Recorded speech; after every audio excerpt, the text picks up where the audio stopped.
तो students, video class में आपका फिर से स्वागत है। हमारा अध्याय 3 पादप जगत यानी प्लांट किंगडम चल रहा है। आज इसका हम 5th पार्ट पढ़ने वाले हैं। ठीक है, लास्ट वीडियो क्लास में हमने ये पढ़ा था कि जो हमारा प्लांट किंगडम है यानी पादप जगत है यानी वनस्पति जगत को कितने भागों में बांटा गया है। तो जो वनस्पति जगत है उसे 5 भागों में बांटा गया है। थैलोफाइटा, ब्रायोफाइटा, ठीक है, टेरिडोफाइटा और अनावृत बीजी और आवृत्ति बीजी में। ठीक है, थैलोफाइटा को हम सेवॉल कहते हैं क्योंकि इनमें जड़ तना पत्ती नहीं पाई जाती। ब्रायोफाइटा थोड़ी सी सेवॉल से विकसित होते हैं, इनमें जड़ तना पत्ती तो नहीं पाई जाती पर उसकी जैसे संरचना पाई जाती है। ठीक है, टेरिडोफाइटा में जड़ तना पत्ती तो होती हैं पर बीज नहीं बनता। ठीक है, अनावृत्ति बीजी इंग्लिश में उसे जिम्नोस्पर्म कहते हैं, तो इसमें जड़ तना पत्ती, ठीक है, बीज भी बनते हैं पर इसमें जो बीज होता है वो आवरण से नहीं ढका होता। ठीक है, आवृत्त बीजी पौधे एंजियोस्पर्म, इसमें जड़ तना पत्ती पुष्प बीज सभी पाए जाते हैं और इनमें जो बीज होता है वो आवरण से ढका होता है। ठीक है, इतना हमने जो लास्ट वीडियो क्लास में थे उनमें हमने देखा था। तो हमारा थैलोफाइटा जो हमारे सेवॉल हैं जिन्हें हम सेवॉल भी बोलते हैं, थैलोफाइटा को हम सेवॉल भी कहते हैं। तो ये हेडिंग हमारी कंप्लीट हो गई थी। आज के वीडियो क्लास में हम पढ़ने वाले हैं ब्रायोफाइटा के बारे में। ठीक है, तो वीडियो क्लास स्टार्ट करने से पहले स्टूडेंट्स मैं आपको ये बता दूं कि जिन बच्चों को ठीक है क्लास 12 का PDF चाहिए तो वो मुझे मैसेज कर सकते हैं। मेरा व्हाट्सएप नंबर है 6394617695। ठीक है, और जो स्टूडेंट्स और उनके फ्रेंड्स पुलिस की प्रिपरेशन कर रहे हैं वो भी मुझे इसी नंबर पे मैसेज कर सकते हैं। उनकी प्रिपरेशन से रिलेटेड जो भी मटेरियल है मैं उन्हें अवेलेबल करा दूंगी। इसके लिए आपको कोई फीस नहीं मैं आपसे कोई फीस नहीं ले रही हूँ, कोई फीस नहीं देनी आपको। बस एक छोटा सा काम करना है कि चैनल को सब्सक्राइब कर लेना है। चैनल में जो भी वीडियो है या इसी वीडियो को आपको लाइक करना है और शेयर करना है। ठीक है, मुझे इंस्टा ID पे भी फॉलो कर लीजिएगा। मेरी इंस्टा ID रेखा 1985 है। यहाँ पर मैं बायोलॉजी से और करंट अफेयर से रिलेटेड चीज़ें पोस्ट करती रहती हूँ जो आपको आपके एग्ज़ाम के लिए, ठीक है, आपके जो कहते हैं प्रिपरेशन के एग्ज़ाम है या जो आपके कॉम्पिटिटिव के एग्ज़ाम है उसमें आपको हेल्प करेंगे। ठीक है, तो इतना ही। आप लोग जिसे भी PDF की ज़रूरत हो, लेकिन ओनली स्टूडेंट, ठीक है ना, कि अब मैंने आपको यहाँ पे व्हाट्सएप नंबर दे दिया है तो जो स्टूडेंट्स नहीं हैं वो भी मुझे मैसेज कर रहे हैं नहीं, तो प्लीज़ रिक्वेस्ट ये है कि जो स्टूडेंट है जिन्हें जिसकी नीड है वही मुझे मैसेज करेंगे। ठीक है, तो चलिए आज की वीडियो क्लास में स्टार्ट करते हैं। हम पढ़ रहे थे ब्रायोफाइटा। थैलोफाइटा हमारा कंप्लीट हो चुका है। ठीक, थैलोफाइटा में सेवॉल हमारे आते हैं जिनमें जड़ तना पत्ती बिल्कुल भी नहीं पाई जाती। ठीक, तो थैलोफाइटा हमारा कंप्लीट हो गया है। हमने उसका आर्थिक महत्व, उनसे सेवॉलों से होने वाले लाभ हानि सब हमने देख लिया है। तो आज के वीडियो क्लास में हम पढ़ने वाले हैं ब्रायोफाइटा के बारे में।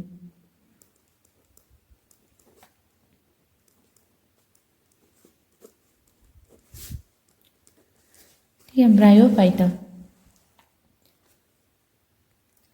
अगर हम ब्रायोफाइटा के पौधों की बात करें कि इसमें किस प्रकार के पौधे पाए जाते हैं, तो इसमें भी जो पौधे पाए जाते हैं उनमें जड़ तना पत्ती नहीं पाई जाती। ठीक है, ये भी बिल्कुल सेवॉल की तरह होते हैं आपकी।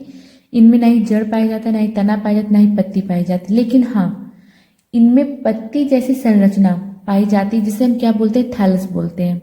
ठीक है, और इसमें जड़ जैसी संरचना पाई जाती है जिसे हम मूलाभास कहते हैं या इंग्लिश में राइजोइड्स कहते हैं। ठीक, सेवॉलों में जड़ तना पत्ती बिल्कुल नहीं पाई जाती थी, इसमें भी जड़ तना पत्ती नहीं पाई जाती। ब्रायोफाइटा में भी जड़ तना पत्ती नहीं पाई जाती, लेकिन इनमें जड़ जैसी संरचना जिसे मूलाभास कहते हैं और पत्ती जैसी संरचना पाई जाती है जिसे हम थैलस कहते हैं। ठीक है, अब ब्रायोफाइटा की बात करिए पाए कहाँ जाते हैं, तो जो ब्रायोफाइटा होते हैं ये बहुत ही सरल पौधे होते हैं। ठीक, और ये नम छायादार स्थानों में जैसे पहाड़ी हो गया, पहाड़ी चट्टानों में, गीली व पुरानी दीवारों में जहाँ हल्की सी नमी होती है, वृक्षों की छाल में, ठीक है, गीली व दलदली भूमि में आदि में पाए जाते हैं। आपको ये आदि में आसानी से दिखाई देते हैं, मतलब ये सर्वव्यापी होते हैं, ये हर जगह पाए जाते हैं। ठीक है, सबसे ज़्यादा ये वर्षा ऋतु में ठीक, ये किस समय अपनी वृद्धि करते हैं सबसे ज्यादा? ये वर्षा ऋतु में सबसे ज्यादा अपनी वृद्धि करते हैं। ठीक है, ठीक है, सबसे ज्यादा किस समय कहते वृद्धि करते हैं? वर्षा ऋतु में। ठीक, तो इसमें अगर हम देखें जाए तो इसमें क्या है? जड़, तना, पत्ती, ये आपकी नहीं पाई जाती। ठीक है, इसमें पत्ती जैसी संरचना पाई जाती है जिसे हम क्या बोलते हैं? थैलस बोलते हैं। ठीक, जड़ जैसी संरचना पाई जाती है जिसे हम क्या बोलते हैं? मूलाभास। ठीक है, याद रखिएगा, इसमें भी जड़, तना, पत्ती नहीं पाई जाती। पत्ती जैसी संरचना पाई जिसे हम थैलस कहते हैं, जड़ जैसी संरचना पाई जिसे हम मूलाभास कहते हैं। ठीक है, इनमें संवहन ऊतक, सवाल में क्या था? संवहन ऊतक नहीं पाया जाता था, इनमें संवहन ऊतक पाया जाता है। संवहन ऊतक, ठीक, संवहन ऊतक हमारे दो प्रकार के होते हैं, जाइलम होता है और एक फ्लोएम होता है। ठीक है, सभी को ही पता है जाइलम और फ्लोएम के बारे में। ठीक है, पौधों में जो खनिज पदार्थ होते हैं, जल होते हैं, ठीक है, इनको कहते हैं एक स्थान से दूसरे स्थान में पहुंचाने के लिए पौधों में एक ऊतक पाया जाता है जिसे हम क्या बोलते हैं? संवहन ऊतक पाया जाता है। तो संवहन ऊतक दो प्रकार के होते हैं, जाइलम होता है और फ्लोएम होता है। जाइलम का काम क्या होता है? ठीक है, जाइलम का काम होता है ये खनिज लवण, भूमि से खनिज लवण हो गया, जल हो गया, ठीक है, क्या करता है? मृदा से अवशोषित करके कहाँ तक पहुंचाता है? पत्तियों तक पहुंचाता है, क्योंकि भोजन का निर्माण कहाँ होता है? पत्तियों में होता है। ठीक है, तो जाइलम का जो काम होता है ये मृदा से, ठीक है, खनिज लवण को और जल को, ठीक है, और भी जो पोषक तत्व है उनको अवशोषित करके कहाँ तक ले जाता है? पत्तियों तक ले जाता है। फ्लोएम का काम क्या होता है कि पत्तियों द्वारा, ठीक है, पत्तियों द्वारा बनाए गए भोजन को, पत्ती द्वारा बनाए गए भोजन को क्या करता है? पूरे पौधे में पहुंचाने का कार्य करता है, बनाए गए भोजन को पहुंचाना। ठीक है, तो फ्लोएम का काम क्या होता है? पत्ती, इसके बारे में आपको आगे आप पढ़ेंगे, यहाँ अब इतना ही समझ लीजिए कि संवहन ऊतक क्या होता है। तो संवहन ऊतक दो प्रकार के होते हैं, जाइलम और फ्लोएम। जाइलम का काम होता है खनिज लवण, जल, ठीक है, उनको मृदा से अवशोषित करके पत्तियों तक पहुंचाना। और फ्लोएम का काम होता है कि पत्तियों द्वारा बने भोजन को पौधे के हर एक पार्ट में पहुंचाना। ठीक है, तो इनमें संवहन ऊतक पाया जाता है। ठीक, ये किस ऋतु में आपको सबसे ज्यादा देखने को मिल जाते हैं? वर्षा ऋतु में। ठीक है, वर्षा ये सर्वव्यापी होती है, लेकिन सब कहते हैं आपको ये हर मौसम में नहीं, पर वर्षा ऋतु में सबसे ज्यादा अपनी वृद्धि करते हैं। ठीक है, ठीक, इसमें जड़ जैसी संरचना पाई जाती है, मूलाभास, इंग्लिश में इसे राइजोइड्स कहते हैं। ठीक है, ये सेम टू सेम जड़ की ही तरह कार्य करता है, जैसे जड़ का कार्य होता है वही ये भी करता है। ये कहाँ लगे रहते हैं? ये जो मूलाभास है ये थैलस में ही लगे रहते हैं। ठीक है, जो पत्ती है, पत्ती जैसी संरचना थैलस है, उसमें ही ये लगे रहते हैं। ठीक, मूलाभास जो होता है वो इन्हें सतह से स्थिर बनाए रखते हैं। ठीक है, और जल तथा खनिज लवणों को अवशोषित करने में सहायता करते हैं। जड़ का भी यही काम होता है। ठीक है, तो जड़ का भी यही काम होता है। तो जो जड़ कहते हैं मूलाभास है वो भी एक जड़ की तरह संरचना है, इसलिए इसका भी काम जड़ की ही तरह है। ठीक है, यह पौधे को सतह से स्थिर बनाए रखता है और मृदा से, ठीक है, पृथ्वी से जल तथा खनिज लवण को अवशोषित करने में सहायता करता है। ठीक है, अगर हम जनन की बात करें, ब्रायोफाइटा की जनन की बात करें कि ब्रायोफाइटा के पौधों में जनन किस प्रकार का होता है, तो इसमें जनन दो प्रकार से होते हैं, दो अलग अलग प्रकार से होते हैं। ठीक है, इसमें कायिक जनन होता है और लैंगिक जनन होता है। ठीक है, लैंगिक जनन जो इसमें होता है वो विषम युग्मकी प्रकार का होता है। ठीक है, किस प्रकार का होता है? विषम युग्मकी प्रकार का होता है। ब्रायोफाइटा में दो अलग अलग प्रकार के पौधे होते हैं। ठीक है, जो ब्रायोफाइटा में जो पौधे होते हैं दो प्रकार के होते हैं, नर होता है और मादा। ठीक है, दो अलग अलग प्रकार के पौधे होते हैं, नर और मादा। ठीक है, नर, ठीक है, अगर पहले मादा की बात कर लें तो मादा में मादा युग्मक बनता है, और ये मादा युग्मक कहाँ बनता है? स्त्रीधानी में। मादा युग्मक का निर्माण कहाँ होता है? स्त्रीधानी में। ठीक है, मादा युग्मक का निर्माण किस में होता है? स्त्री धानी में। इंग्लिश में इसे हम बोलते हैं एर्किगोनिया।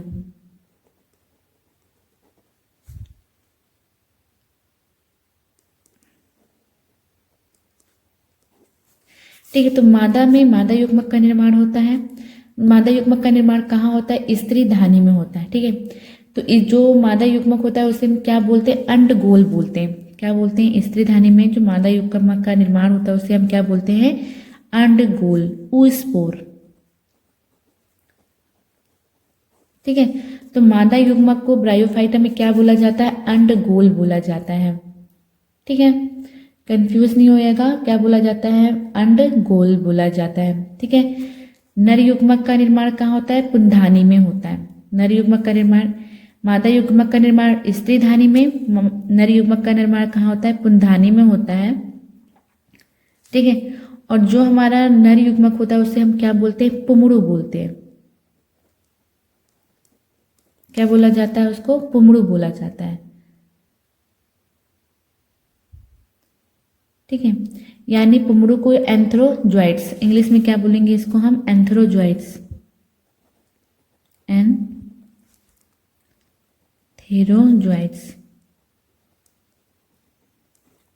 ठीक है, तो नर में नर युग्मक बनता है और मादा में मादा युग्मक बनता है।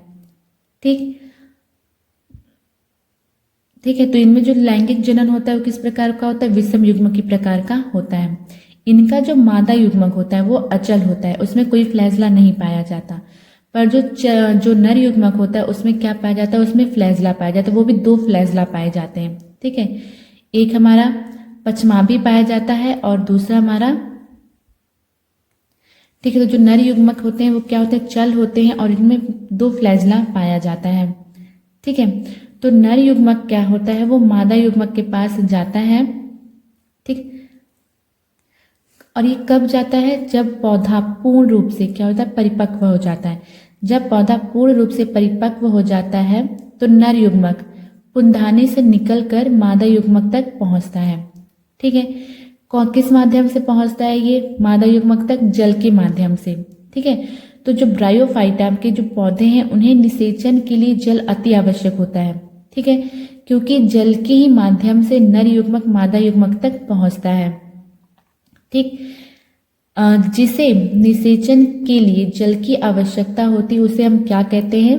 उभयचर। जल की जिन पौधों के लिए जल की आवश्यकता होती है, सॉरी पौधे नहीं, जिन्हें निषेचन के लिए जल की आवश्यकता होती है उन्हें हम क्या कहते हैं? उभयचर कहते हैं। ठीक है, उभयचर कहते हैं। तो अब आप ये सोच रहे होंगे कि उभयचर तो जंतु में होते हैं, पौधों में कहाँ से उभयचर आ गए? तो इसीलिए ब्रायोफाइटा को पादप जगत का उभयचर कहते हैं। ठीक है, इनमें क्लोरोफिल पाया जाता है जिसके कारण ये क्या होते हैं? ये स्वपोषी होते हैं। ठीक, अगर हम ब्रायोफाइटा के पौधों की संरचना के बारे में बात करें तो यहाँ मैंने एक कहते हैं चित्र लिया है। ठीक है, ये एक ब्रायोफाइटा का पौधा है। ठीक, इसका नाम क्या है? मार्केंसिया। मार्केंसिया। ठीक है, ये एक ब्रायोफाइटा का पौधा है, इसका नाम क्या है? मार्केंसिया।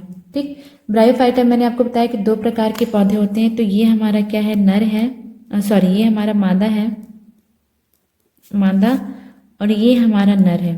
ठीक, ब्रायोफाइटा में 2 प्रकार के पौधे होते हैं, मादा होता है और नर होता है। ठीक है, जो मादा होता है, मादा में मादा युग्मक बनता है, वो कहाँ बनता है? आर्किगोनिया में, स्त्री धानी में। ठीक है, उसे हम मादा युग्मक को क्या बोलते हैं? अंडगोल बोलते हैं। ठीक, नर में नर युग्मक का निर्माण होता है, कहाँ होता है? एंथेरिडियम यानी पुंधानी में। ठीक है, नर युग्मक को हम क्या बोलते हैं? पुमड़ू बोलते हैं। नर युग्मक में 2 फ्लैजला पाया जाता है। ठीक है, कभी कभी क्या होता है, इनका फिगर देकर आपको एग्जाम में पूछ लेता है, इनका फिगर देता है, वो आपको पूछता है कि इसमें से नर और मादा युग्मक को बताइए।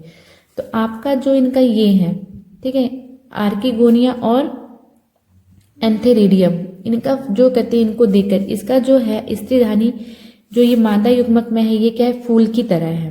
ठीक है, और नर में क्या है? ये इसकी संरचना दूसरी प्रकार है। तो आप इसे देखकर बता सकते हैं कि ये नर है कि मादा है। ठीक है, उसके बाद जो हमारा स्त्रीधानी जिस संरचना से थैलस से जुड़ा होता है उसे हम लोग क्या बोलते हैं, एर्किगोनियोस्पोर बोलते हैं।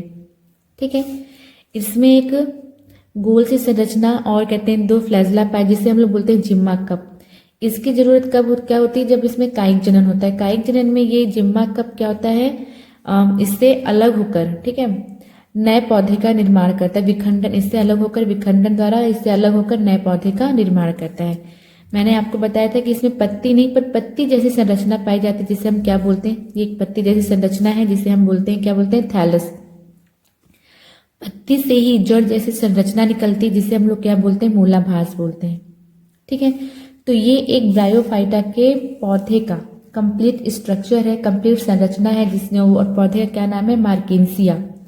ठीक है, तो आपको इसी तरह बिल्कुल अपनी कॉपी में फिगर बना लेना है। ठीक, क्लियर हो गया। ठीक है, मादा में मादा युग्मक बनता है जिसे हम अंडगोल बोलते हैं। ठीक है, ये जिस संरचना से थैलस से जुड़ा होता है उसे हम क्या बोलते हैं, आर्किगोनियोस्पोर बोलते हैं। ठीक, इसमें एक मूलाभास, जड़ जैसी संरचना मूलाभास पाई जाती है जिसे हम लोग राइजोट्स बोलते हैं। नर में नर युग्मक का निर्माण होता है। नर युग्मक को हम पुंगड़ू बोलते हैं और इसका निर्माण कहाँ होता है, पुंधानी में होता है। ठीक है, और कहते हैं जिस संरचना से पुंधानी थैलस से जुड़ी होती है उसको हम लोग क्या बोलते हैं, एंथेराइडियोहोर बोलते हैं। ठीक है, मादा के आर्किगोनियोस्पोर बोलते हैं और नर के जो जिससे पुंधानी नर थैलस से जुड़ी होती है उसे हम क्या बोलते हैं, एंथेरोडियोफोर बोलते हैं। ठीक है, तो अब हम अगली हेडिंग डाल, ये हमारा हेडिंग नहीं थी, ये हमारे अगर आपने है संरचना भी हेडिंग डाल लोगे, उसमें भी फिगर बना लोगे तो कोई प्रॉब्लम नहीं है। तो ये मैंने आपको समझाने के लिए फिगर यहाँ बना दिया था। अब हम हेडिंग डालेंगे मुख्य लक्षण, हेडिंग डाल लेंगे ब्रायोफाइटा के मुख्य लक्षण। ठीक है, आपको पूरी तरह समझ में आ गया कि ब्रायोफाइटा के पौधे किस प्रकार होते हैं। तो अब इनका हम लक्षण देख लेते हैं। ठीक, तो लिखेंगे हम, सबसे पहला पॉइंट डालेंगे, मैंने आपको क्या बताया था कि ये कहाँ पाए जाते हैं, ये हर जगह पाए जाते हैं। ठीक है, ठीक, और ज़्यादातर ये कहाँ पाए जाते हैं, नम और छायादार स्थानों में।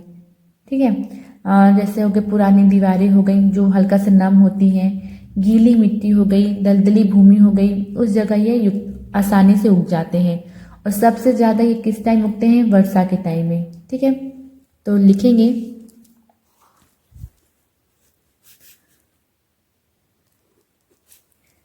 ये अधिकांश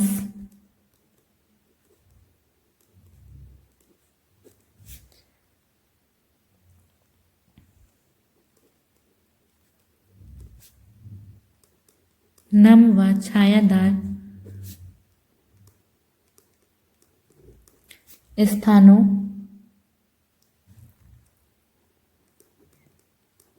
जैसे पहाड़ी,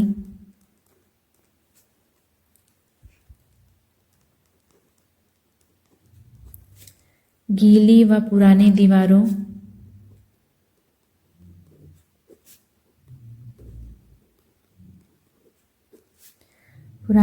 वृक्षों की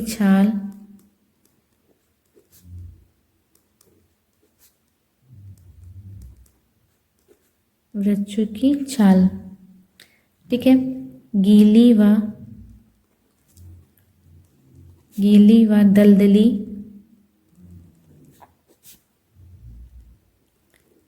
भूमि, ठीक है, आदि में उगते हैं, आदि में उगते हैं। ठीक, और इसमें लेकिन वर्षा ऋतु में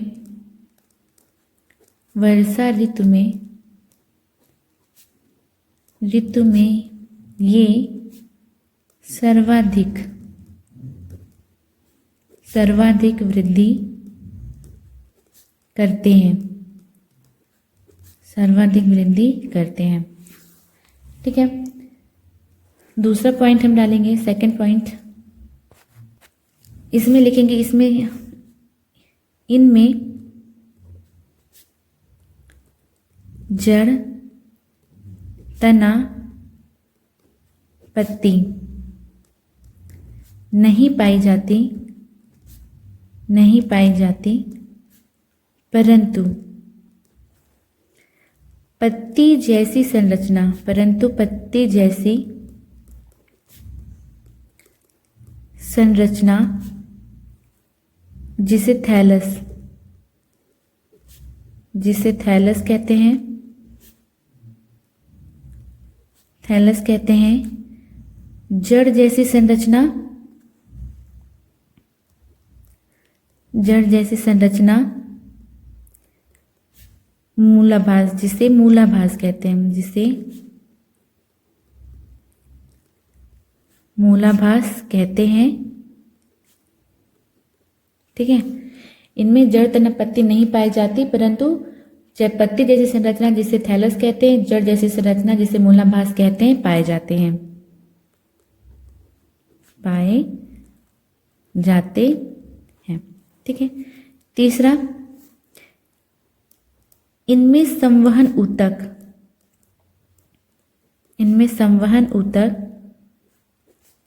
जाइलम तथा फ्लोएम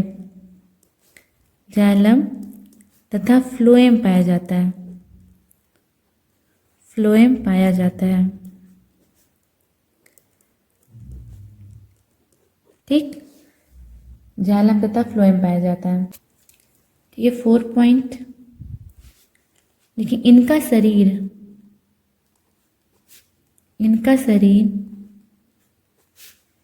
एक या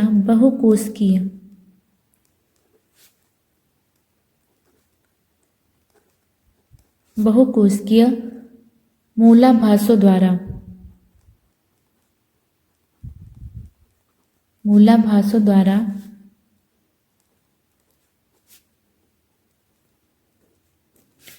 भूमि पर स्थिर रहता है, भूमि पर स्थिर रहता है। ठीक है, मूलाभास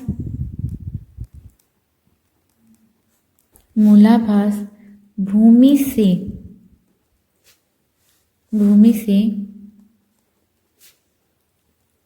जल, खनिज लवण का अवशोषण करता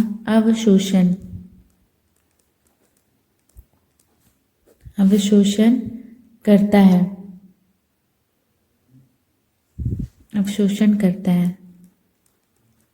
अवशोषण करता है।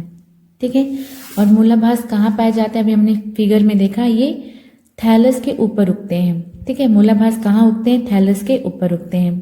ठीक, अगला पॉइंट हम लिखेंगे, 5th पॉइंट। अगला पॉइंट हम लिखेंगे नर जनन अंग। ठीक है, लिखेंगे नर जनन अंग को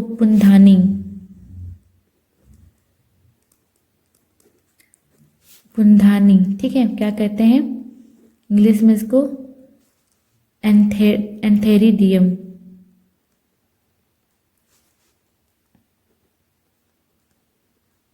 ठीक, तथा स्त्री जनन अंग को स्त्रीधानी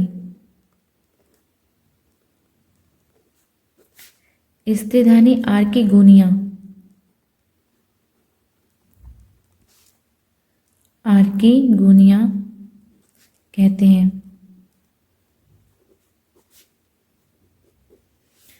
ठीक, नेक्स्ट हम लिखेंगे, ठीक है, पुंधानी में नर युग्मक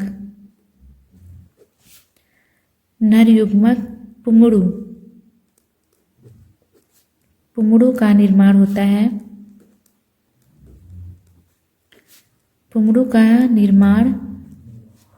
है। ठीक है, ये चल होते हैं। इनमें 2 फ्लैगेला पाया जाता है। इनमें 2 फ्लैजिला पाया जाता है, फ्लैजिला पाया जाता है। ठीक है, इसी में और लिखेंगे स्त्रीधानी में मादा युग्मक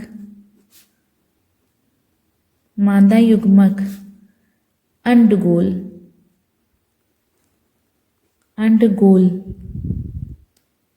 ठीक है।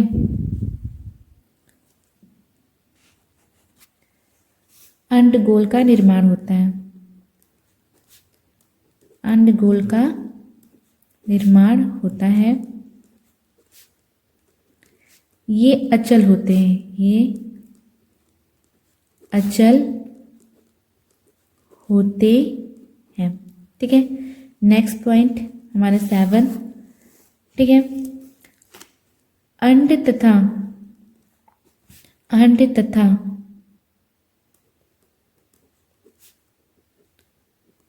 पुमड़ू के संलयन से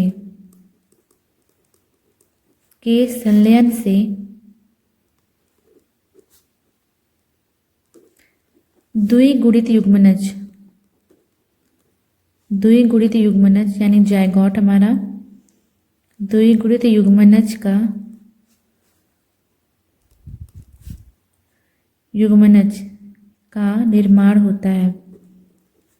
निर्माण होता है। ठीक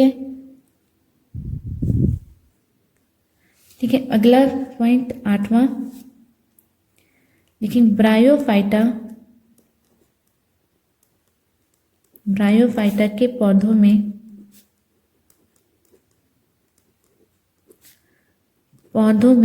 दो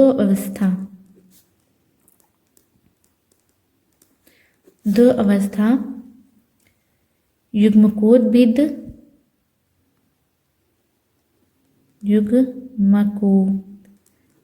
ठीक है, युग्मकोद्भिद और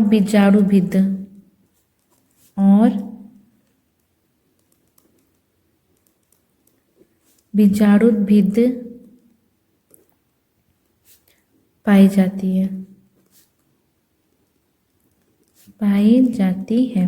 ठीक है, अब आप सोच रहे होंगे कि युग्मकोद्भिद अवस्था और बीजाणुभिद अवस्था, ठीक है, ये कौन सी अवस्था होती है।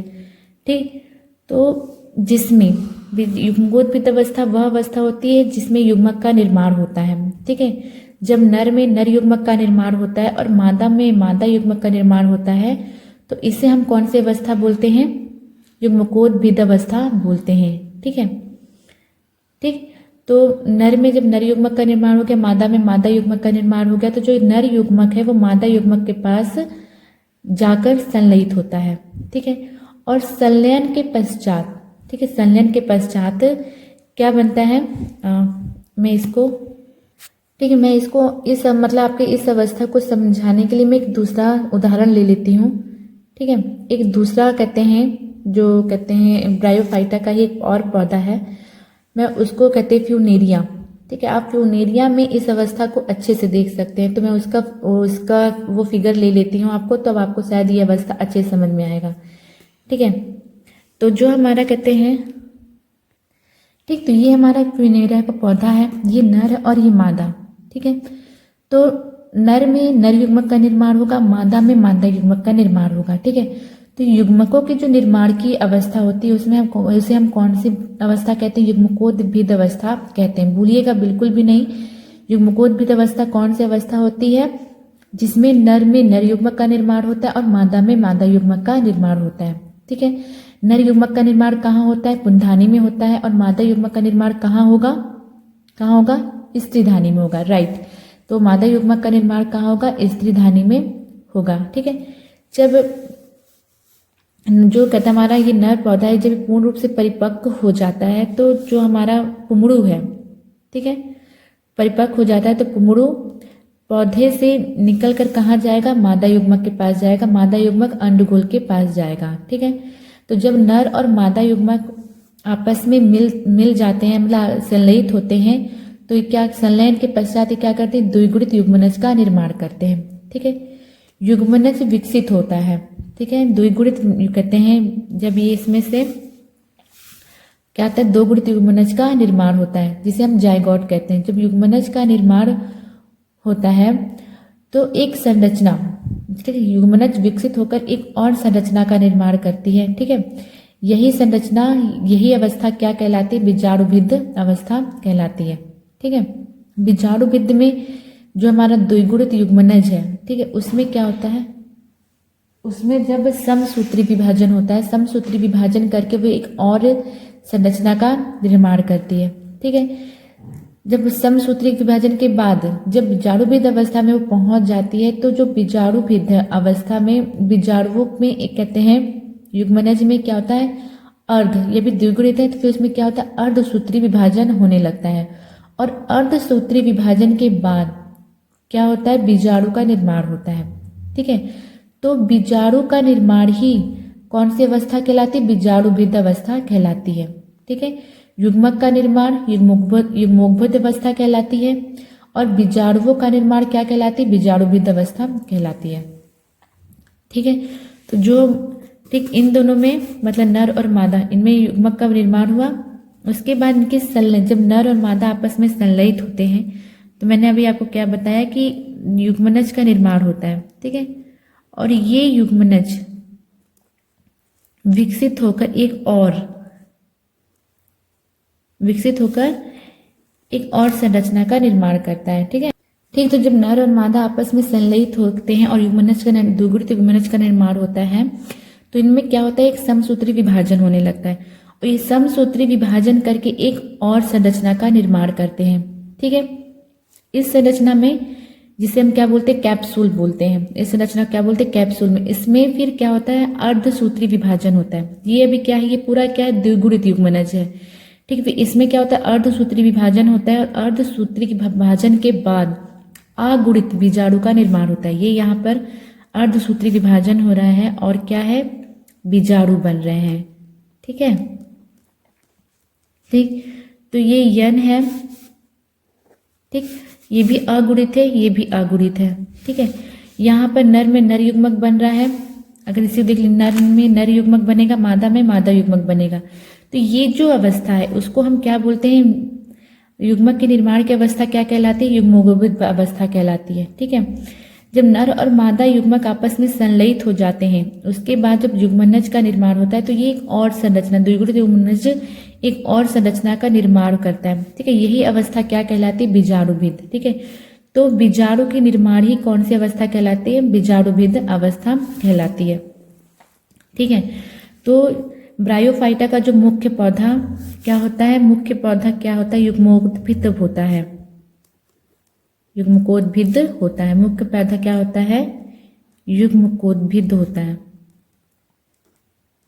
युग्मकोद्भिद होता है। ठीक है, युग्मोद्भिद की अवस्था के बाद बीजाणुभिद्ध अवस्था आती है। ठीक है, बीजाणुभिद्ध अवस्था के बाद फिर बीजाणुभिद्ध अवस्था के बाद फिर युग्मकोद्भिद अवस्था होती है, मतलब युग्मकों का निर्माण होगा, युग्मकों से फिर द्विगुणित युग्मनज का निर्माण होगा, फिर उनमें अर्धसूत्री विभाजन होगा और बीजाणु का निर्माण होगा। बीजाणु फिर एक नया पौधे का निर्माण करेंगे। ठीक है, नए पौधे से के निर्माण में फिर नए पौधे में नर युग्मक बनेगा, मादा युग्मक में मादा युग्मक बनेगा, मतलब ये अवस्था चलती रहती है। युग्मकोद्भिद अवस्था से बीजाणुभिद्ध अवस्था, बीजाणुभिद्ध अवस्था से युग्मकोद्भिद अवस्था, इसी को हम पीढ़ी एकांतरण भी बोलते हैं। ठीक है, जब एक ही अवस्था बार बार दोहराती है, ठीक है, जब बार बार वही अवस्था दोहराती तो इसे हम लोग क्या बोलते हैं, पीढ़ी एकांतरण बोलते हैं। इसी में आप पीढ़ी एकांतरण को भी समझ चुके हैं। ठीक है, जैसे ये मान लीजिए हमारी युग्मकोद्भिद अवस्था हुई, युग्मकोद्भिद अवस्था में क्या हुआ, युग्मकों का निर्माण हुआ, उसके बाद कौन सी अवस्था होती है, बीजाणुभिद्ध। बीजाणुभिद्ध अवस्था में हमारे बीजाणुओं का निर्माण होता है। ठीक है, बीजाणुभिद्ध अवस्था से फिर युग्मकोद्भिद अवस्था आती है, युग्मकोद्भिद अवस्था से फिर बीजाणुभिद्ध अवस्था, यही सर्कल हमारा चक्र बार बार चलता है। तो इसी को हम लोग क्या बोलते हैं, पीढ़ी एकांतरण भी बोलते हैं, पीढ़ी एकांतरण। ठीक है, तो आप इसमें एक दो चीज आपने समझ ली, इसमें युग्मकोद्भिद अवस्था, बीजाणुविद अवस्था क्या होती है और पीढ़ी एकांतरण भी आपने समझ लिया है। ठीक है, जब एक ही अवस्था, ठीक, जब बार बार वही अवस्था दोहराती रहती है तो उसी को हम लोग क्या बोलते हैं, पीढ़ी एकांतरण बोलते हैं। पहले युग्मकोद्भिद का निर्माण, फिर बीजाणुविद से, फिर बीजाणुविद से युग्मकोद्भिद अवस्था, फिर युग्मकोद्भिद अवस्था से बीजाणुविद अवस्था। तो यही जब एक चक्र चलता रहता है तो इसी को हम लोग क्या बोलते हैं, पीढ़ी एकांतरण बोलते हैं। ठीक है, तो युग्मकोद्भिद अवस्था, अब आपको कंफ्यूज नहीं होंगे। तो युग्मकोद्भिद अवस्था में क्या होता है, क्या होता है, युग्मकोद्भिद अवस्था में युग्मकों का निर्माण होता है, युग्मकों का निर्माण होता है। ठीक है, और ये युग्मक कैसे होते हैं, अगुणित होते हैं। क्या होते हैं, अगुणित होते हैं, अगुणित होते हैं। अगुणित को हम किससे दर्शाते हैं, n से। ठीक है, तो जो हमारी युग्मकोद्भिद अवस्था होती है वो कैसी अवस्था होती है, अगुणित अवस्था होती है। ठीक है, क्योंकि जो हमारे युग्मक होते हैं वो क्या होते हैं, अगुणित होते हैं, जिसे हम n से न दर्शाते हैं। ठीक है, हमारी जो बीजाणुविद अवस्था है, ठीक, बीजाणुविद अवस्था कब आती है, जब नर और मादा आपस में संलयित हो जाते हैं। तो जब नर और मादा आपस में संलयित होते हैं तो क्या बनाते हैं, द्विगुणित युग्मनज का निर्माण करते हैं। तो जो हमारी बीजाणुविद अवस्था होती है वो क्या होती है, द्विगुणित होती है। तो बीजाणुविद अवस्था में क्या होता है, बीजाणुओं का निर्माण, बीजाणुओं का निर्माण होता है। और ये बीजाणुविद अवस्था कैसी होती है, द्विगुणित होती है। ठीक है, द्विगुणित अवस्था को हम किससे प्रदर्शित करते हैं, 2n से, क्योंकि n और n संलयित होकर क्या बनाते हैं, 2n बनाते हैं। ठीक है, फिर जो हमारी द्विगुणित कोशिका है, ठीक है, द्विगुणित कोशिका में क्या होता है, अर्धसूत्री विभाजन होता है। ठीक है, जो द्विगुणित कोशिका है इनमें फिर अर्धसूत्री विभाजन होता है, जिससे अगुणित बीजाणुओं का निर्माण होता है, यानी n। ठीक है, अगुणित बीजाणुओं का निर्माण होता है यानी n। ठीक है, अगुणित बीजाणु का निर्माण होने के बाद ये अगुणित बीजाणु क्या करते हैं, फिर से एक नर पौधा और एक मादा पौधा, यानी एक अगुणित नर और एक अगुणित मादा पौधे का निर्माण करते हैं। ठीक है, तो यही हमारा जो चक्र है वो चलता रहता है। ठीक है, तो अगर इसको हम देखें तो n, ठीक, n और n, मतलब n और n जब संलयित होते हैं तो क्या बनता है, 2n। ठीक है, फिर इनमें क्या होता है, अर्धसूत्री विभाजन होता है। ठीक है, इनमें अर्धसूत्री विभाजन होता है। तो फिर क्या होता है, इनमें फिर अगुणित, अर्धसूत्री विभाजन के बाद क्या होता है, अगुणित बीजाणुओं का निर्माण होता है। ये क्या है, बीजाणु, और ये क्या है, n है। क्या है, अगुणित बीजाणु है, तो क्या है ये, n है। ठीक, इनमें n अगुणित बीजाणु यानी n बीजाणुओं का निर्माण होता है। तो आपको ये पूरा प्रोसेस समझ में आ गया होगा। ठीक है, कि युग्मकोद्भिद अवस्था क्या होती है, बीजाणुविद अवस्था क्या होती है और पीढ़ी एकांतरण क्या होता है। ठीक है, तो चलिए जो हमारा पॉइंट है वो हम कंप्लीट कर लेते हैं। मुख्य लक्षण है, हमारी हेडिंग है, उसे हम, ये मैं आपको समझाने के लिए आ गई थी इस पेज पर, तो आपको यह अच्छे से समझ में आ गया कि युग्मकोद्भिद अवस्था को समझने के लिए हमने किसका उदाहरण लिया, फ्यूनेरिया ब्रायोफाइटा एक पौधा है। ठीक है, जिसमें हम इस अवस्था को आसानी से देख सकते हैं। ठीक है, जहां पर युग्मकों का निर्माण होता है उसे हम युग्मकोद्भिद अवस्था बोलते हैं। उसके बाद जब युग्मनज, जब नर और मादा संलयित हो जाती है, युग्मनज का निर्माण होता है, तो वो इनमें समसूत्री विभाजन होता है और ये एक और संरचना का निर्माण करते हैं, जिससे हम कौन सी अवस्था बोलते हैं, बीजाणुविद अवस्था बोलते हैं। बीजाणुविद अवस्था में बीजाणुओं का निर्माण होता है। ठीक है, और ये निर्माण कब होता है, जब इसमें अर्धसूत्री, द्विगुणित युग्मनज में अर्धसूत्री विभाजन होता है, तब क्या होता है, बीजाणुओं का निर्माण होता है। ठीक है, तो चलिए हम पॉइंट लिख लेते हैं अपना। ठीक है, तो हमारा 8वां पॉइंट था कि ब्रायोफाइटा के पौधों में दो अवस्था, युग्मकोद्भिद और बीजाणुविद अवस्था पाई जाती। तो अब आप ये दोनों अवस्था अच्छे से समझ में गए होंगे कि युग्मकोद्भिद अवस्था कौन सी होती है, जिसमें युग्मक का निर्माण होता है। बीजाणुविद अवस्था वह अवस्था होती है जिसमें बीजाणुओं का निर्माण होता है। ठीक है, अगला हम पॉइंट लिखेंगे, 9 पॉइंट लिखेंगे, द्विगुणित युग्मनज, द्विगुणित युग्मनज, युग्मनज में अर्धसूत्री अर्धसूत्री विभाजन के पश्चात अगुणित n द्विगुणित 2n अगुणित पश्चात अगुणित युग्मनज अगुणित बीजाणु का निर्माण होता है। बीजाणु का निर्माण होता है। ठीक है, बीजाणु से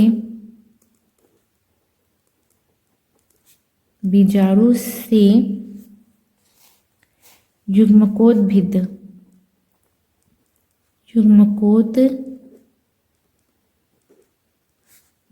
का विकास होता है।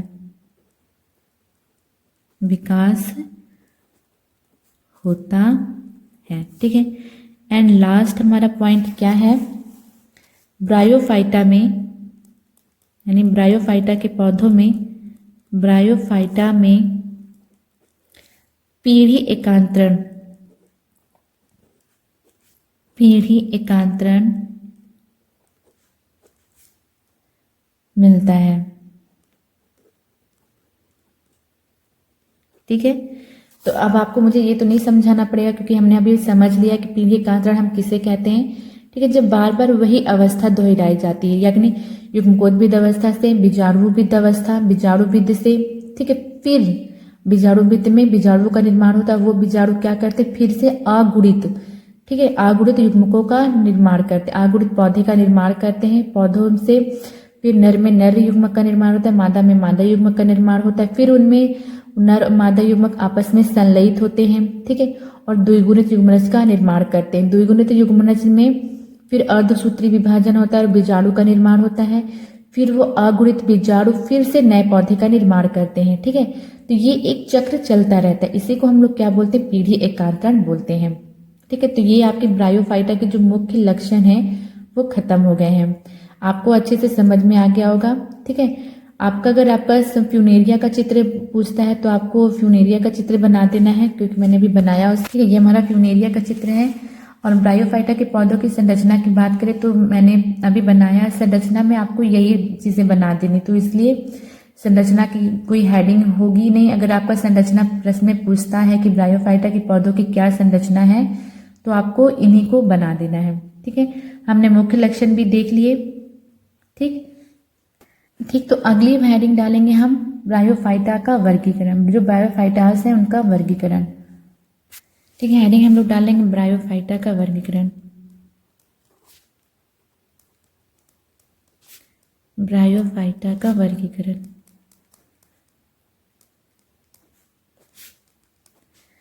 ठीक है, तो ब्रायोफाइटा को 3 वर्गों में बांटा गया है। लीवरवर्ट्स,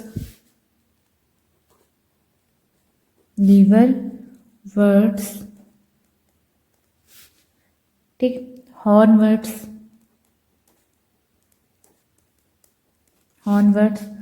और मासेस।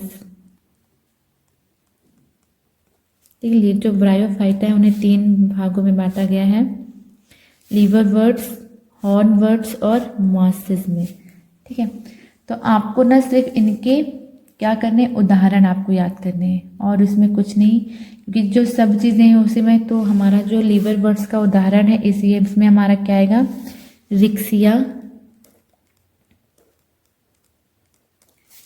रिक्सिया और मार्किन्सिया। ठीक, आपको इनके नाम और इनके उदाहरण बस याद करने हैं। ठीक है, हमारा हॉर्नवर्ट्स में आएगा एंथोसिरोस,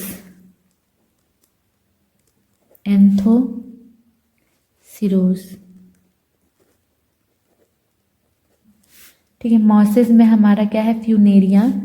ठीक, यानी अभी जो हमने उदाहरण देखा फ्यूनेरिया का, जिसमें हम बीजाणुविद अवस्था और युग्मोद्भिद अवस्था समझ रहे थे, तो वो कौन से वर्ग का आता है, मासेस वर्ग का है। ठीक है ना,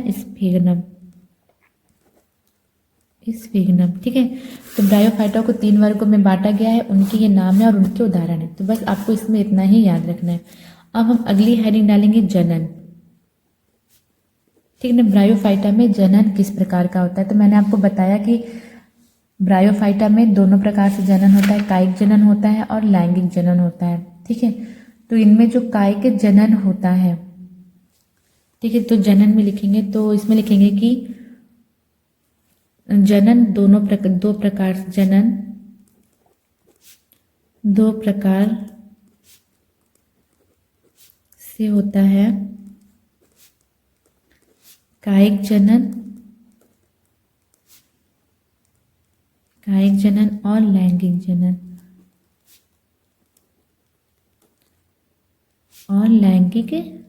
जनन ठीक है। तो कायिक जनन तो कहते हैं ब्रायोफाइटा में जो कायिक जनन होता है वो किसके द्वारा होता है? विखंडन द्वारा होता है। कायिक जनन विखंडन द्वारा होता है। कायिक जनन विखंडन द्वारा होता है। ठीक है, अभी जब मैंने ऊपर आपको जब संरचना दिखाया था तो उसमें एक जिम्मा, ठीक है, जम्मा कब जैमी कब देखा था वो, ठीक है, तो वो कभी कभी ना जब पूर्ण रूप से परिपक्व हो जाता है तो ये पत्तियों के तन व शीर्ष से, ठीक है, क्या होता है? अलग हो जाता है। ठीक है, और कहते हैं एक नए पौधे का निर्माण करता है। ठीक है, कभी कभी जिनकी कहते हैं एपोस्पोरी अबीजारूता है। ठीक है, तो इसमें क्या होता है? जो अबीजारूता मतलब इसमें जो युग्मोद्भिद है, जो हमारा जो नर भाग, इसमें कोई भी मादा भाग का कोई भी भाग क्या होता है? अलग होकर एक नए पौधे का निर्माण करता है। ठीक है, तो जिसमें कायिक जनन होता है वो क्या होता है? विखंडन द्वारा होता है। ठीक है, पौधे का कोई भी भाग है वो एक अलग होकर नए पौधे का निर्माण करते हैं। ठीक है, इनमें अब बात करें हम लैंगिक जनन। कायिक जनन में आपको कुछ खास नहीं लिखना, बस इतना ही, कायिक जनन इनमें विखंडन द्वारा होता है। ठीक है, जब पौधा पूर्ण रूप से परिपक्व हो जाता है तो ये विखंडन द्वारा नए पौधे का निर्माण करते हैं। ठीक, इसमें जो इम्पोर्टेंट है आपका लैंगिक जनन। तो लैंगिक जनन हम हेडिंग डाल लेंगे, लैंगिक जनन।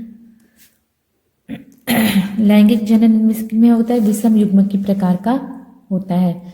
ठीक है, ठीक, तो इसमें हम लिखेंगे आपका लैंगिक जनन में बताया मैंने अभी कि नर में नर युग्मक बनता है। नर युग्मक कहाँ बनता है? पुंधानी में। ठीक है, मादा युग्मक कहाँ बनता है? स्त्रीधानी में। ठीक है, तो नर और मादा युग्मक जब बन जाते हैं उसके बाद नर और मादा युग्मक संलयित होकर क्या करते हैं? युग्मनज का निर्माण करते हैं। ठीक है, तो लिखेंगे इसमें, लिखेंगे नर युग्मक नर जनन अंग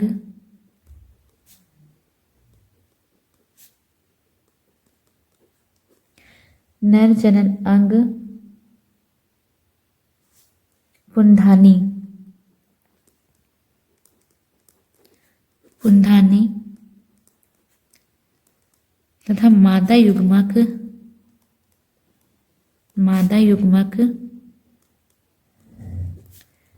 मादा जनन अंग स्त्रीधानी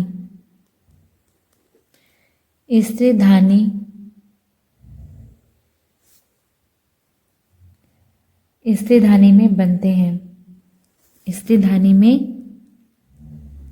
स्त्रीधानी में बनते हैं। ठीक है, पुंधानी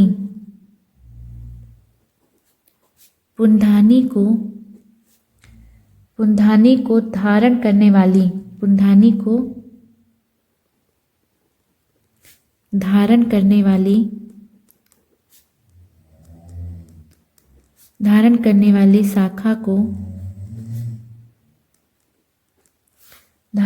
वाली शाखा को पुमाशय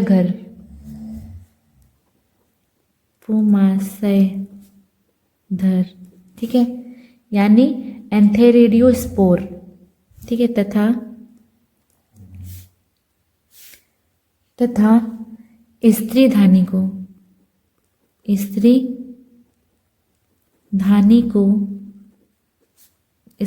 को धारण करने वाली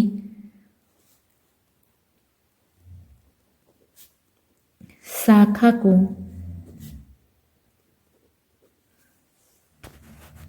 शाखा को स्त्री धानीधर कहते हैं, स्त्री धानीधर, ठीक, आर्किगोनियोस्पोर कहते हैं। ठीक, ये हमारा फिगर है। ठीक है, स्त्री धानी को धारण करने वाली शाखा को क्या कहते हैं? स्त्री धानीधर यानी आर्किगोनियोस्पोर कहते हैं। और पुंधानी को धारण करने वाली शाखा को क्या कहते हैं? क्या कहते हैं? पुमास्यधर कहते हैं यानी एंथेरिडियोस्पोर कहते हैं। ठीक है, ठीक, फिर स्त्री धानीधर कहते हैं। ठीक है, तो नर में नर युग्मक का निर्माण होता है और मादा में मादा युग्मक का निर्माण होता है। ठीक है, अब हम आगे डालेंगे निषेचन। निषेचन, फर्टिलाइजेशन। ठीक है, तो हमारा जो परिपक्व पुंधानी के लिखेंगे, परिपक्व,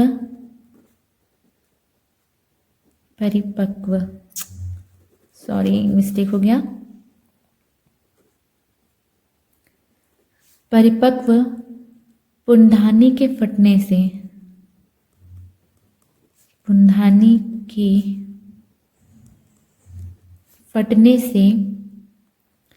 फटने पर पुमड़ू यानी हमारा नर युग्मक पुमड़ू स्वतंत्र होकर पानी में तैरने लगते हैं, पानी में तैरने लगते हैं। ठीक है, मैंने आपको पहले ही बताया था कि जो हमारे ब्रायोफाइटा हैं इनमें जल की आवश्यकता होती है, जल के माध्यम से ही नर युग्मक मादा युग्मक तक पहुंचता है। ठीक है, तो पानी में तैरने लगते हैं और स्त्री धानी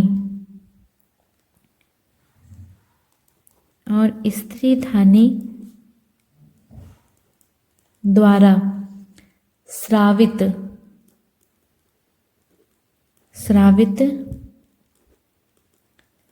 श्लेष्मी पदार्थ की ओर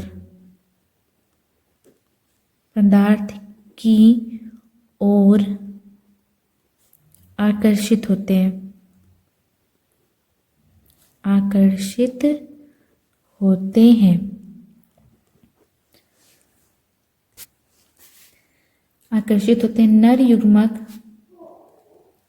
नर युग्मक और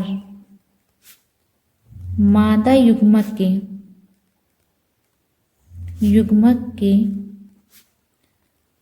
संलयन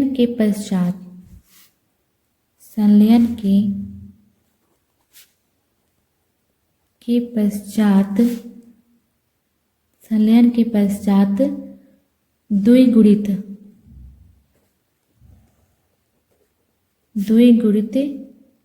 युग्मनज बनता है, द्विगुणित युग्मनज बनता है। ठीक है, इसके चारों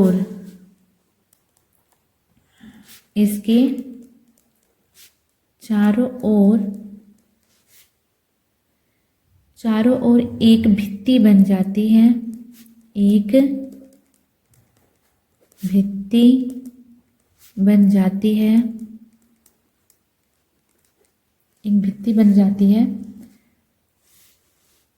इसे हम एक भित्ति बन जाती है, इसे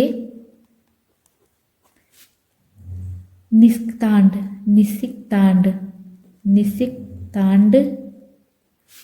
कहते हैं यानी ऊस्पोर, निषिक्तांड कहते हैं। ठीक है, यानी अंडगोल को हम क्या निषिक्तांड कहते हैं। ठीक है, ये एक, ठीक है, निषिक्तांड का निर्माण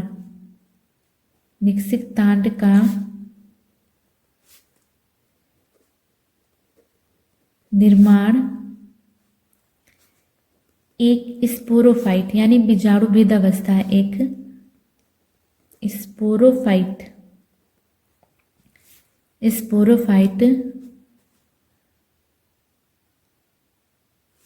निषिक्तांड का निर्माण एक स्पोरोफाइट प्रावस्था प्रारंभ होती है। ठीक है, यानी निस्तारण के पश्चात, निर्माण के पश्चात ही कौन सी हमारी अवस्था प्रारंभ होती है? बीजाणुविद अवस्था प्रारंभ होती है। ठीक है, ठीक, तो लिखिए बीजाणुविद प्रावस्था प्रारंभ होती है द्विगुणित युग्मनज में। द्विगुणित, फिर पैराग्राफ चेंज करके लिखेंगे द्विगुणित युग्मनज में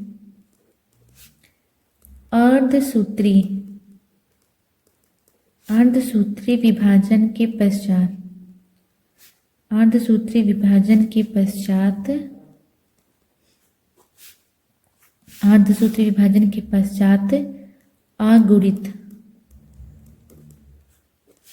बीजाणु का निर्माण होता है। अगुणित बीजाणु का निर्माण होता है।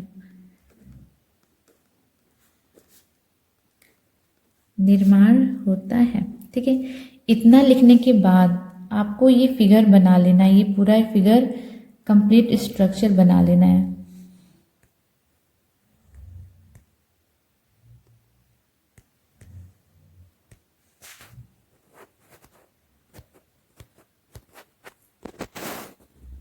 ठीक है, आपको ये फिगर बना लेना। ठीक है, नर, ये हमारा किसका, फ्यूनेरिया का पौधा है, ये नर पौधा है।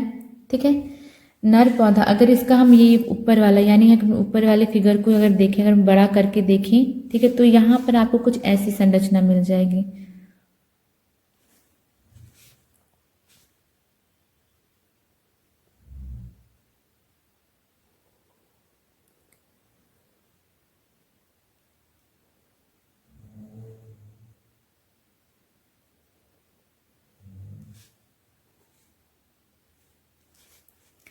ठीक, कुछ इस प्रकार की आपको संरचना मिल जाएगी।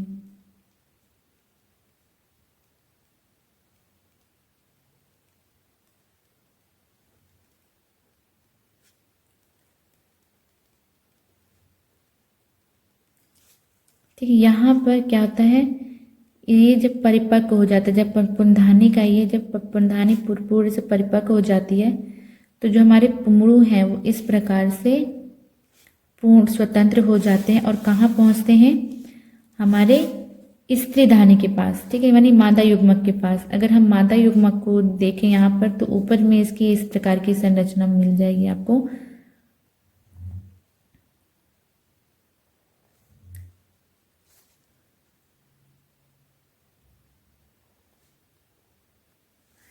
ठीक, यहाँ पर क्या होता है, ये यहाँ पर अंडा ऐसे रहता है।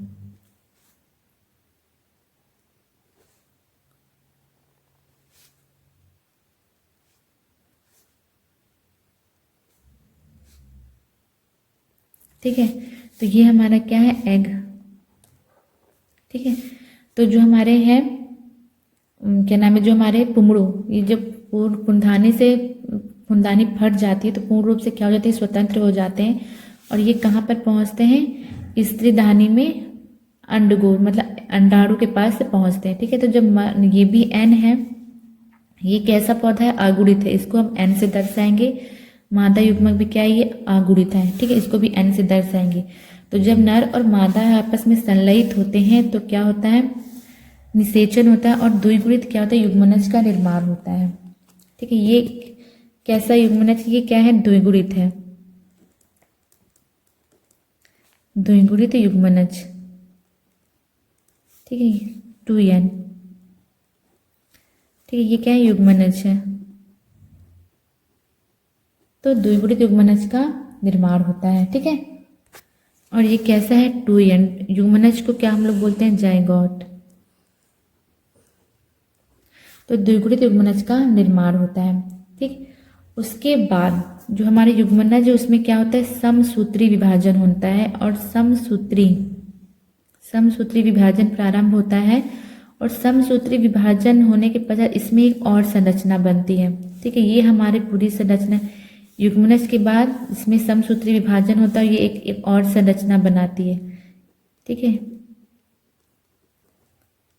इस अवस्था को हम लोग क्या बोलते हैं, बीजाणुविद अवस्था बोलते हैं। बीजाणुविद अवस्था कैसी होती है, द्विगुणित होती है। ठीक है, उसके बाद ही इसको हम क्या बोलते हैं, कैप्सूल बोलते हैं। इसमें फिर होता है अर्धसूत्री विभाजन होने लगता है। ठीक, लिखेंगे यहाँ पे अर्धसूत्री, आपके समझने के लिए अर्धसूत्री विभाजन होता है, अर्धसूत्री विभाजन होता है। और क्या होता है, बीजाणु का निर्माण होता है। तो बीजाणुओं का निर्माण कब होता है, जब द्विगुणित युग्मनज में अर्धसूत्री विभाजन होता है, बीजाणु का निर्माण होता है, निर्माण होता है। ठीक है, अर्धसूत्री विभाजन होता है और बीजाणु का निर्माण होता है कब, जब युग्मनज में अर्धसूत्री विभाजन होता है। ठीक है, तो ये हमारा क्या है, द्विगुणित है। देखिए आपको ये फिर जब इनमें अर्धसूत्री विभाजन होता है तो जो हमारे बीजाणु होते हैं वो कैसे हो जाते हैं, फिर अगुणित हो जाते हैं। ठीक है, फिर अगुणित से फिर बीजाणु से नर पौधे का मादा पौधे का निर्माण होता है और यही सर्कल हमारा चलता रहता है। ठीक है, तो आपको जब जनन, आपके एग्जाम में जब जनन के बारे में पूछेगा कि लैंगिक जनन, ब्रायोफाइटा के लैंगिक जनन का सचित्र वर्णन कीजिए, तो भी आपको यही बनाना है। ठीक है, अगर ये पूछता है कि पीढ़ी एकांतरण को दर्शाइए, ब्रायोफाइटा में पीढ़ी एकांतरण को दर्शाइए, तब भी आपको यही फिगर बनाना है। ठीक है, तो आप इसमें देखिए यहाँ पे मैंने डैश कर रखा है, इसके ऊपर की मतलब निषेचन से पहले की, जो निषेचन से बीजाणु के निर्माण की जो कहते हैं अर्ध, ये पहले कैसी, ये कैसी कंडीशन है, अगुणित है। ठीक है, ये कैसी कंडीशन है, अगुणित है। ठीक है, निषेचन के बाद की जो हमारी इस डैश के नीचे की लाइन है वो क्या है, द्विगुणित है। ठीक है, तो जब द्विगुणित युग्मनज में अर्धसूत्री विभाजन होता है तो अगुणित बीजाणु का निर्माण होता है और अगुणित बीजाणु फिर से नए पौधे का निर्माण करते हैं। ठीक, तो मैं एक बार ये सर्कल आपको फिर से समझा दूं। नर में नर युग्मक का निर्माण होता है, मादा में मादा युग्मक का निर्माण होता है। ठीक है, नर युग्मक को हम क्या बोलते हैं, पुंगड़ू बोलते हैं। मादा युग्मक को हम क्या बोलते हैं, अंडगोल बोलते हैं। ठीक है, अंडगोल बोलते हैं। नर युग्मक जब पुंधानी फट जाती है तो नर युग्मक जल की सहायता से, ठीक है, जल के माध्यम से स्त्रीधानी तक पहुंचता है, यानी हमारे जो मादा युग्मक है उसके पास पहुंचता है। ठीक है, नर और मादा युग्मक के बाद, ठीक है, अगुणित नर और मादा युग्मक के बाद द्विगुणित युग्मनज का निर्माण होता है। ठीक है, जब द्विगुणित युग्मनज का निर्माण होता है तो एक संरचना बनती है जिसे हम क्या कहते हैं, निस्तांड कहते हैं। इसमें क्या होता है, समसूत्री विभाजन होता है और एक संरचना का निर्माण होता है जिसे हम क्या कहते हैं, निस्तांड कहते हैं। इसमें फिर अर्धसूत्री विभाजन होता है और अर्धसूत्री विभाजन के बाद अगुणित बीजाणु का निर्माण होता है और ये अगुणित बीजाणु फिर से नए पौधे का निर्माण करते हैं, फिर से अगुणित के नए पौधे का निर्माण करते हैं। तो यही जो हमारी जो सर्कल ये चलता रहता है, इसी को हम क्या बोलते हैं, पीढ़ी एकांतरण बोलते हैं। ठीक है, तो ये आपका खत्म हो गया, कहते हैं ये आपका जनन हेडिंग खत्म हो गई। अब हम अगली हेडिंग डालेंगे आर्थिक महत्व। लेकिन मेरे ख्याल से आर्थिक महत्व डालने के पहले एक हेडिंग मैं और करवा देती हूँ, जीवन चक्र एवं पीढ़ी एकांतरण। फिगर आपको यही सेम बनाना है जो मैंने अभी आपको दिखाया। ठीक है, हेडिंग बेशक आप इसको लिख दीजिएगा, इसको लिखने के बाद हेड आपको बनाना वही है। ठीक है, आपको जो फिगर है वही बनाना है। ठीक है, लिखेंगे ब्रायोफाइटा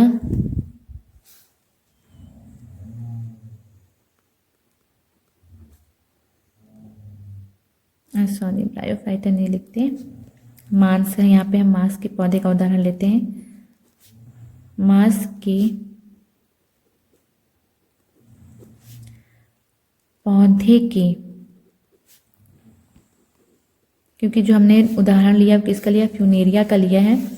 जीवन चक्र में दो अलग अलग प्रवस्थाएं, दो अलग अलग अवस्थाएं, ठीक है, होती हैं युग्मकोद्भिद,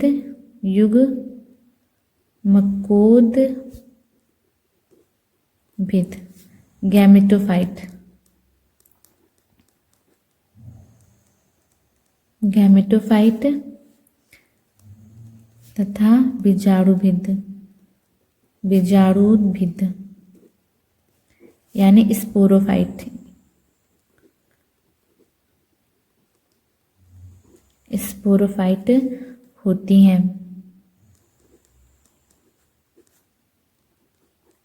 स्पोरोफाइट होती हैं। इसे अपना जीवन चक्र पूरा करने के लिए इन दोनों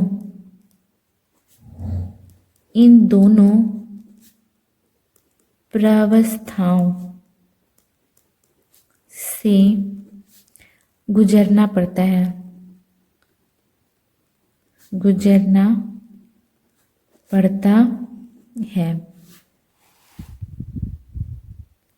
ठीक है, गुजरना पड़ता है।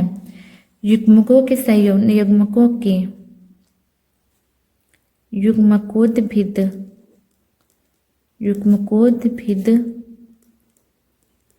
अवस्था में युग्मकों के संलयन के पश्चात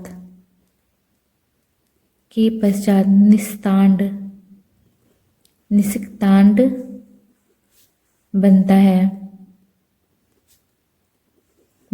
है जो बीजाणुभिद स्पोरोफाइट का निर्माण करता है।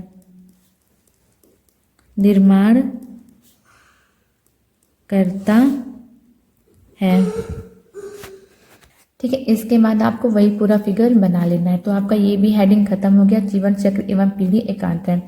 ठीक है, अब इसके बाद हम लास्ट हेडिंग लिखेंगे आर्थिक महत्व। तो हेडिंग डालेंगे ब्रायोफाइटा।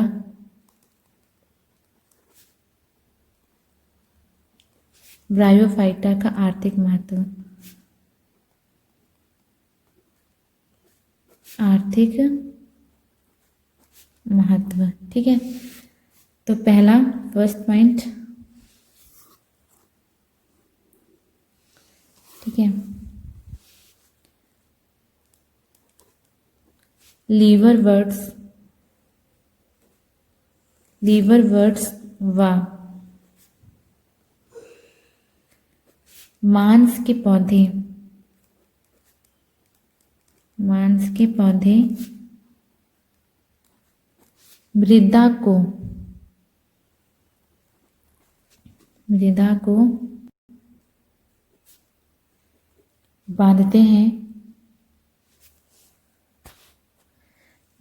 बांधते हैं और भूमि के अपरदन को रोकते हैं।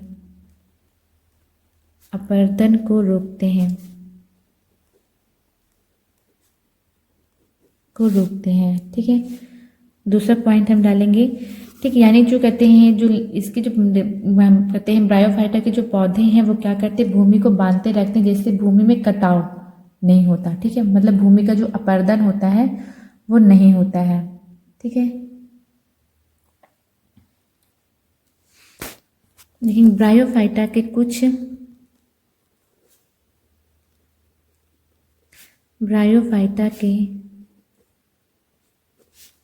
कुछ पौधों का प्रयोग सामान को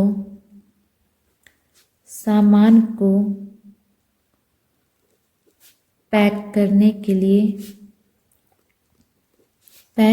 के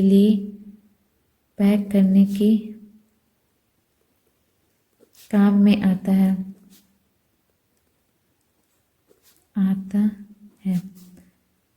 ठीक है, और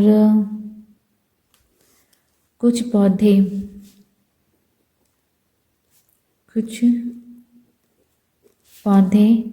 जंतुओं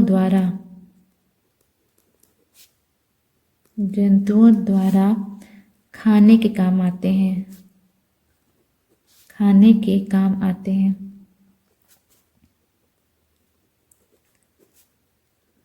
खाने के काम आते हैं, ठीक है। कुछ हमारे जो ब्रायोफाइटा के पौधे हैं उन्हें कीटाणुनाशक के रूप में भी कीटाणुनाशक गुण पाए जाते हैं, जिसमें इनका मरहम पट्टी के लिए इस्तेमाल किया जाता है, ठीक है ना। तो कुछ पौधों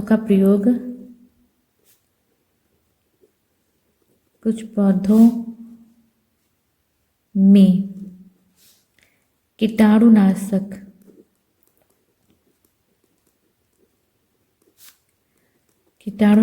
गुण पाए जाते हैं, जिसके कारण इनका प्रयोग मरहम पट्टी के रूप में किया जाता है।